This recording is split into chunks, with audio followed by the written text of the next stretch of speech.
నమస్కారం, వార్తలకు స్వాగతం. ముందుగా ముఖ్యాంశాలు.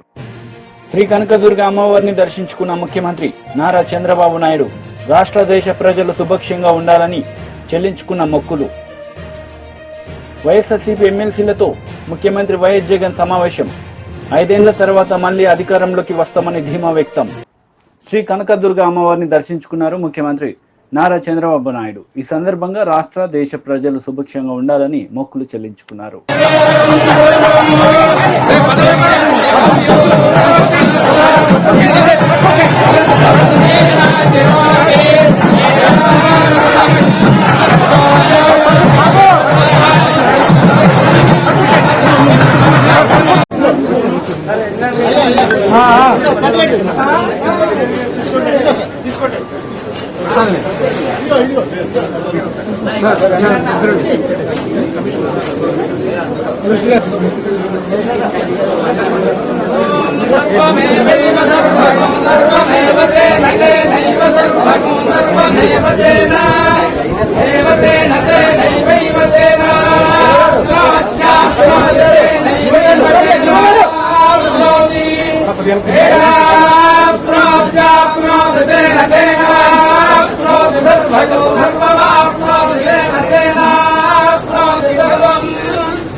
వైఎస్ఆర్సీపీ ఎమ్మెల్సీలతో తన క్యాంపు కార్యాలయంలో సమావేశమైన వైఎస్ఆర్సీపీ అధ్యక్షుడు మాజీ ముఖ్యమంత్రి వైఎస్ జగన్ ఈ సందర్భంగా వారితో ముచ్చటించారు.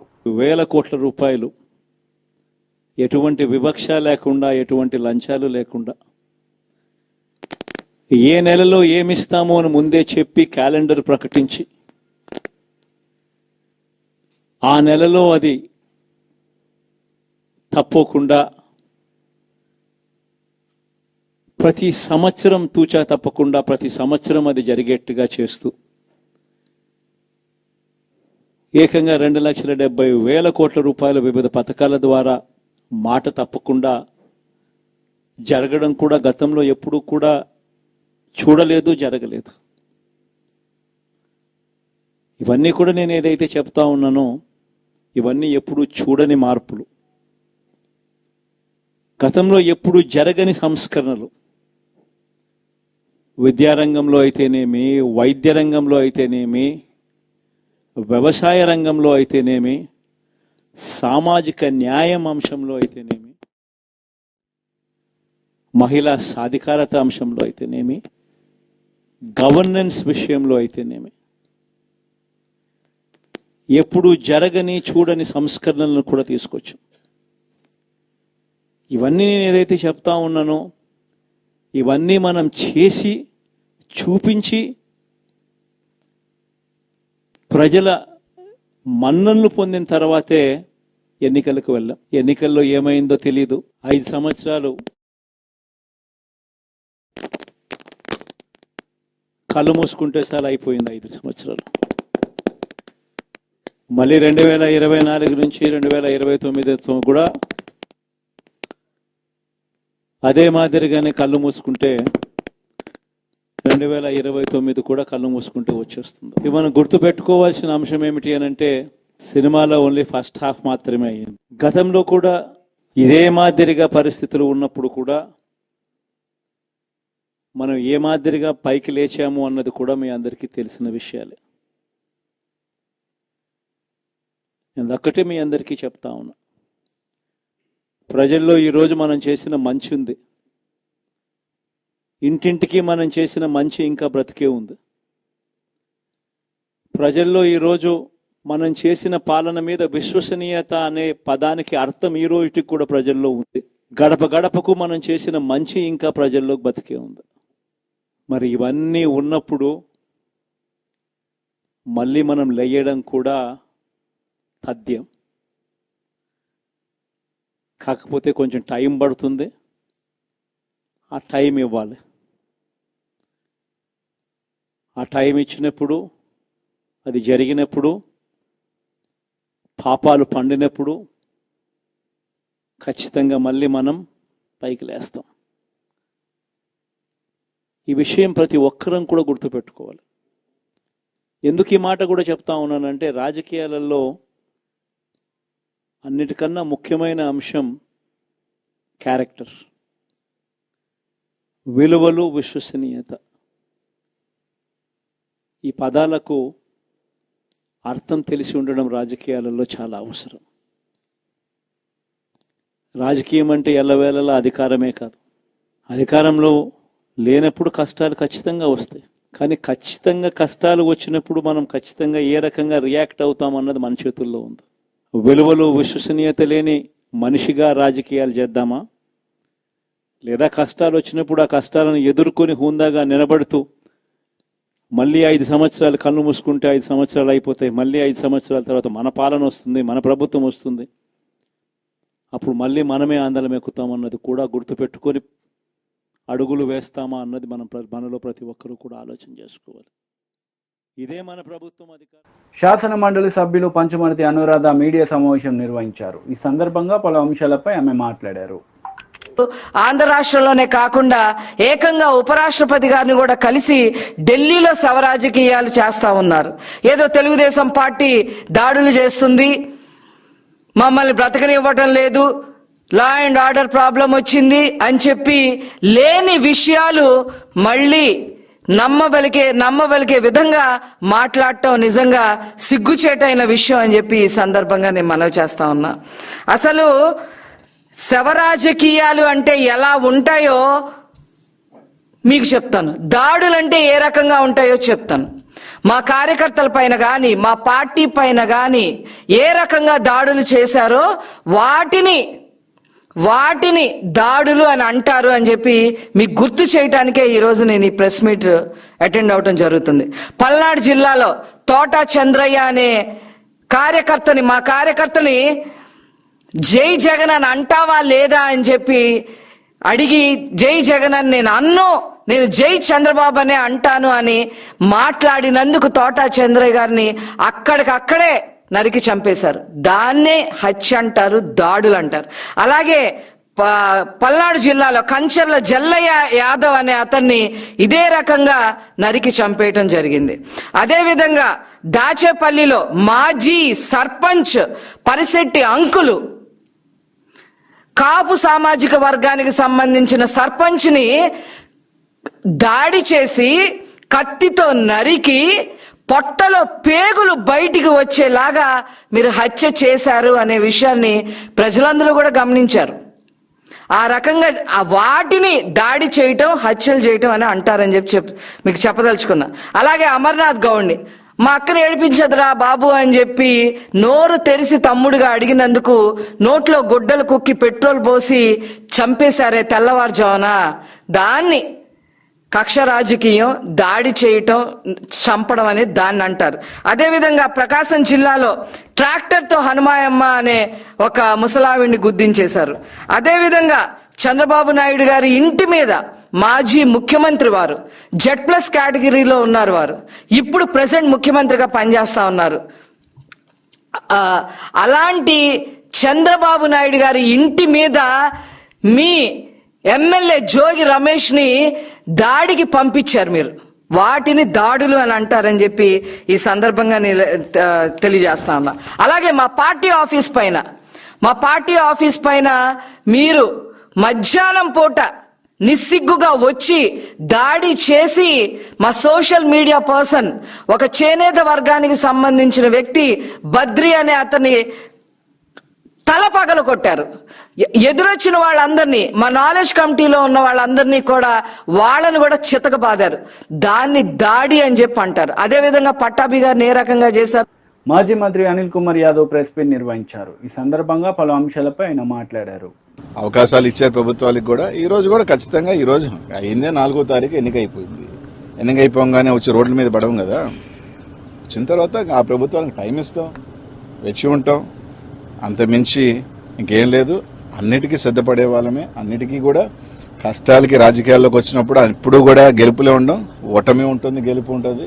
ఈ ప్రజాక్షేత్రంలో పోయినసారి మాకు మ్యాండేట్ ఇచ్చారు, ఈసారి వాళ్ళకి మ్యాండేట్ ఇచ్చారు, రేపు మళ్ళీ మాకు మ్యాండేట్ ఇస్తారు. ఒక్కసారి అందరూ గుర్తుపెట్టుకోవాల్సింది ఏంటంటే 234 సీట్లున్న తమిళనాడులో ఒకసారి కేవలం డిఎంకే 2 సీట్లే వచ్చింది, 2. తర్వాత ఎన్నికల్లో మళ్ళీ గవర్నమెంట్ 4 సార్లు డిఎంకే రాజకీయ జీవితంలో డిపాజిట్స్ కోల్పోయింది, 4 times, ప్రతిసారి గెలిచింది.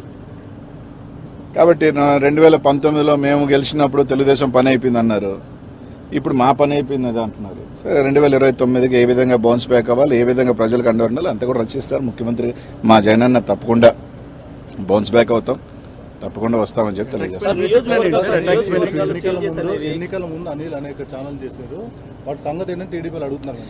ఇప్పుడు ఒకసారి మీరు అందరూ ఆలోచన చేయాలా. నేను ఛాలెంజ్ విసిరాను కానీ ఛాలెంజ్ ఎవరు తీసుకోవాలా. ఎలా ఉంటారంటే నేను ఛాలెంజ్ విసిరినమాట వాస్తవమే. నేను ఛాలెంజ్ చూస్తున్నప్పుడు అవతల ఛాలెంజ్ తీసుకుని రైట్ మేము కట్టుబడి ఉన్నాం ఈ ఛాలెంజ్కి అని చెప్పునుంటే బాగుండేది. ఎన్నికలు అయిపోయిన తర్వాత అప్పుడు ఛాలెంజ్ చేసేవారు కదా అంటే అలా కాదు కదా. నేను ఒక సవాల్ విసిరినప్పుడు ఆ సవాల్ స్వీకరించేవాడు కూడా స్వీకరించుకొని చేస్తుంటే బాగుండేది. రైట్. ఏదో సామెత ఒకటి ఉంది, హనుమాన్ జంక్షన్లో నాకు బాగా నచ్చిన డైలాగు, గెలిచినోడు చెప్తాడు ఓడినోడు వినాలని. ఈరోజు వాళ్ళు చెప్తున్నారు, మేము వింటాం, పర్వాలేదు. రోజు వాళ్ళు ఏదైనా చెప్తున్నారు, రైట్, వాళ్ళు ట్రోల్ చేసుకుంటున్నారు, చేసుకునే అబ్బాయి ఇబ్బంది ఏం లేదు. ట్రోల్ చేసుకునే స్థాయిలో మేము ఉన్నామంటే మేము ఎదిగినట్టే. We are in public. Good publicity or bad publicity is a publicity. నియోజకవర్గాల మార్పులు ఓటమిలో ఎంతవరకు ఫ్యాక్టర్ పనిచేయని ఏమీ ఇప్పుడు పల్నాడులో నాకు 40,000 ఓట్లు ఎమ్మెల్యేల కన్నా ఎక్కువ వచ్చినాయి కదా.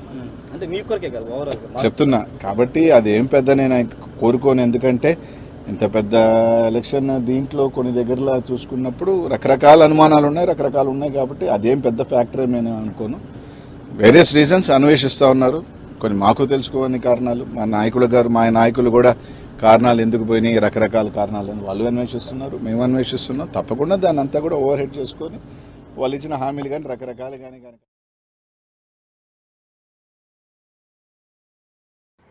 ఆర్ కృష్ణయ్య ప్రెస్ మీట్ నిర్వహించారు. ఈ సందర్భంగా పలు అంశాలపై ఆయన మాట్లాడారు. పెంచాలని అన్నాం. అడ్వకేట్కి ఇచ్చే స్టైపెండ్ కేవలం 1,000 రూపాయలు ఇస్తుండ్రు, దీన్ని 10,000కి పెంచాలి. అదేవిధంగా కాలేజ్ హాస్టళ్లకు సొంత భవనాలు నిర్మించాలి. కాలేజ్ హాస్టల్ విద్యార్థులకు అబ్బాయిలకు 500, అమ్మాయిలకు 1000 రూపాయలు పాకెట్ మనీ ఇవ్వాలని కూడా మంత్రితో చర్చించడం జరిగింది. బీసీల డిమాండ్లపై ముఖ్యమంత్రితో మాట్లాడి సానుకూలంగా నిర్ణయాలు తీసుకుంటామని హామీ ఇచ్చారు. రామకృష్ణ గారు ఇప్పుడు 1 నుంచి 10 ముందు మాటనే తీసేస్తారు గత, ఎందుకంటే ప్రతి ఇయర్కి ఒక సంవత్సరం ముందు పేపర్ టెక్స్ట్ బుక్ సంబంధించిన ముందు మాట సంబంధించిన టెక్స్ట్ బుక్స్ ప్రకారం అంటే ప్రింటింగ్ అవుతుంది. అందులో గత ప్రభుత్వం సంబంధించిన ముఖ్యమంత్రులకు సంబంధించి చెప్పి ముందు మాట తొలగిస్తున్నారు. దీన్ని ఎట్లా చూస్తారు మీరు? అంటే ఎవరు గవర్నమెంట్ ఉంటే వాళ్ళు ఉంటుంది కదా, చాలా జనరల్గా ఉంటుంది. పక్క స్టేట్లో మొత్తం పాత పుస్తకాలు ఇవ్వని చెప్పారు కదా. ఇప్పుడు కొత్త గవర్నమెంట్ వచ్చింది, ఈ గవర్నమెంట్కి తగ్గట్టు ముందు మాట ఉంటుంది. సిలబస్ కూడా అదే విధంగా ఉంటుంది, తప్పేం కాదు అవి. అప్పుడు కూడా పాత గవర్నమెంట్ కూడా సిస్టమేటిక్గా లేదు, బీసీ ఉద్యమం గురించి లేదు, ఒట్టి తెలంగాణ ఉద్యమం గురించి రాసిరు కానీ దళిత ఉద్యమం గురించి కానీ మహిళా ఉద్యమాల గురించి రాయలేదు. అవన్నిటిని తొక్కిపెట్టారు. ఇప్పుడు కొత్త గవర్నమెంట్ వాళ్ళ సిద్ధాంతం ప్రకారం వాళ్ళు ఇవ్వాలి, పాత దానిలో ఉన్నటువంటి లోపాలను సరిదిద్దాలని మేము కోరుతాం.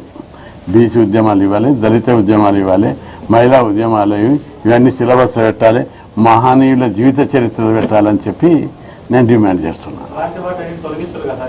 తొలగిస్తా అంటే అవసరం లేని అతిగా ప్రవర్తించిన తొలగించాలి.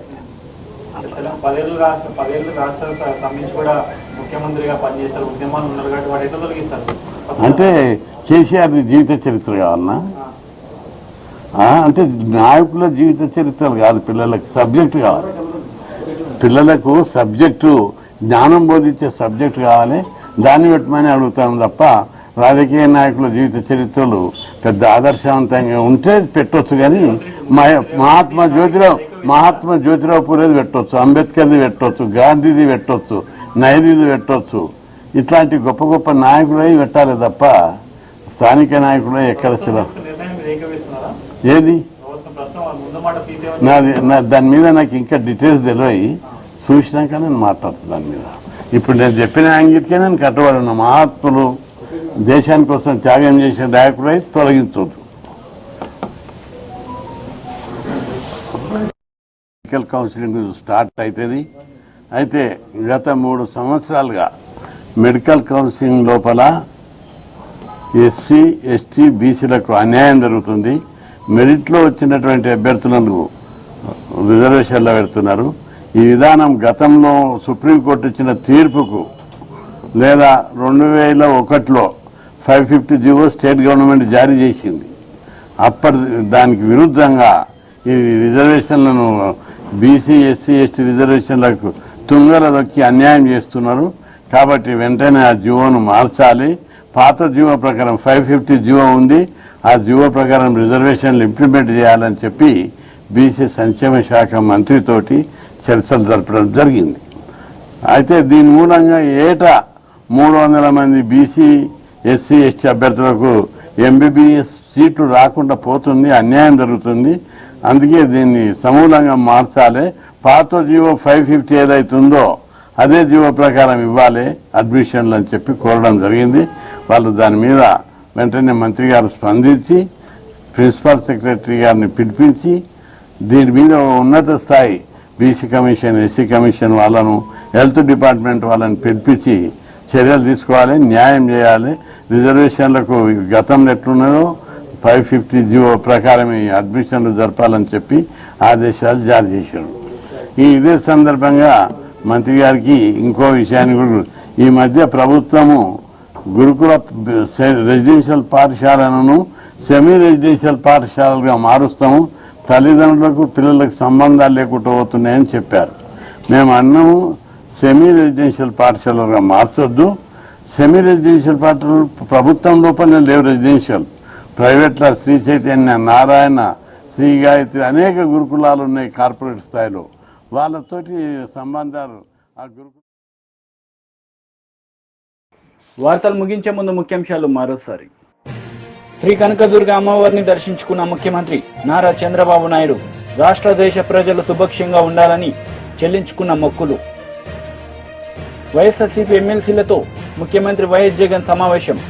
5 ఏళ్ల తర్వాత మళ్లీ అధికారంలోకి వస్తామని ధీమా వ్యక్తం.